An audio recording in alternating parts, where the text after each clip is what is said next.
Hello everyone, good morning. তো আজকে সারাদিন কী করেছি, কী খেয়েছি সেটাই তোমাদের সাথে শেয়ার করব।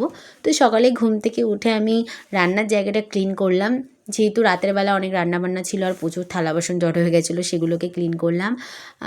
আর তারপরে বাবা মারা রাতের বেলা যেহেতু এসেছিলো আগের দিন, তো গুড়টা নিয়ে এসেছিলো, তো ওটা দিয়ে আর সকালে দুটো রুটি ছিল সেটাই আমি খেয়েছিলাম। তো সকালে ব্রেকফাস্ট এটাই ছিল, আর গুড় দিয়ে রুটিটা খেতে না দারুণ লাগছিলো, সত্যি দারুণ লাগছিলো। আর তারপরে দুপুরবেলা লাঞ্চটা করেছিলাম একদম সিম্পল, যেহেতু রাতে আমার খাওয়াটা ভীষণ হেভি হয়ে গেছিলো, মাটন ছিল, মাছ ছিল, তো ওই জন্য একটু ডাল সিদ্ধ, একটা ডিমের অমলেট আর একটু আলুর চোখা বানিয়ে নিয়েছিলাম, আর তার সাথে একটা কাঁচা লঙ্কা।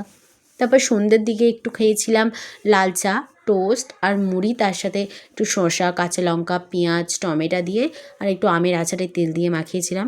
তারপর ও এসে বললো চলো একটু মেলা থেকে ঘুরে আসি, তো ওখানে গিয়ে একটু ফুচকা খেয়েছিলাম, আর এই পাওভাজির দোকান থেকে এই পাওভাজিটাও খেয়েছিলাম।